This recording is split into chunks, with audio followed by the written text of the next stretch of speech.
The Lives of the Saints by Father Alban Butler. November 7th. Blessed Anthony Baldinucci. On this date, the feast of Blessed Antonio Baldinucci is celebrated in the Society of Jesus and in various dioceses of Italy where the Blessed worked. Antonio was born in Florence. He was the fifth son of Caterina Scolari and Philip Baldinucci. His father, who was a painter and writer, recovered from an illness, thanks to the intercession of St. Anthony of Padua, and promised to consecrate his next child to God. The child was born in 1665, precisely on the octave of the feast of St. Anthony, and received that name at baptism. His father educated him from the beginning for the priesthood. The Baldinucci family lived in the same house on the Via degli Angeli in Florence, where St. Aloysius Gonzaga had lived for a time as a child, and the memory of this saint had a profound influence on Anthony. At the age of 16, he asked for admission to the Society of Jesus, which was granted, even though his health was not very robust. Anthony would have liked to go as a missionary to the Indies, but his superiors dedicated him to teaching young people and preaching in the confraternities, first in Terni and then in Rome. Suffering from severe headaches, his superiors sent him back to Florence and then to various colleges in the countryside. Anthony's health began to improve and he began to preach with great success.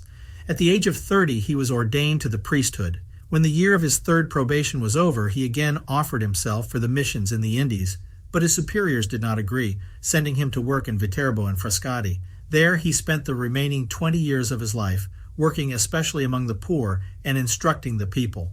To attract the people, he employed very striking methods, similar to those used by St. Peter Claver with the Blacks and Blessed Julian Monoir with the Bretons. Indeed, he used to organize imposing processions from various places to the center of the city, where he preached with penitents, wearing crowns of thorns and disciplined.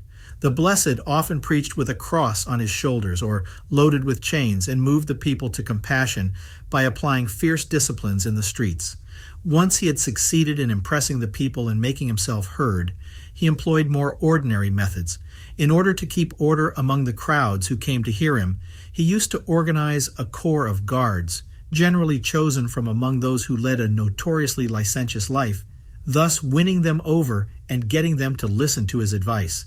As a rule, the mission ended with the public burning of decks of cards, dice, obscene images, and other objects that were an occasion of sin.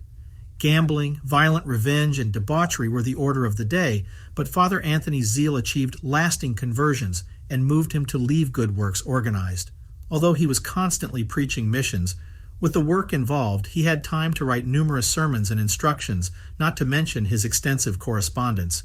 He rarely slept more than 3 hours and always slept on a bed of boards. He fasted 3 days a week. In view of his prodigious activity, Pope Clement XI dispensed him from the recitation of the breviary, but the Blessed never made use of this dispensation. In 20 years, he preached 448 missions in 13 dioceses of Abruzzo and Romagna. In 1708, he went to preach Lent in Leghorn, by order of Duke Cosimo III. He arrived barefoot, dressed in an old cassock and with his luggage on his shoulders.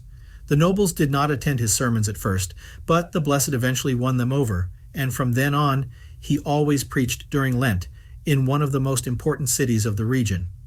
In 1716, Italy was ravaged by a terrible famine, and Blessed Anthony worked tirelessly to help the needy. Although he was only a little over 50 years old, he was consumed by fatigue, and with difficulty he was able to endure the effort. God called him to himself on November 7th of the following year. During a mission he had preached in Carpenetto in 1710, he stayed in the house of the Pecci family, who later gave Pope Leo XII to the Church.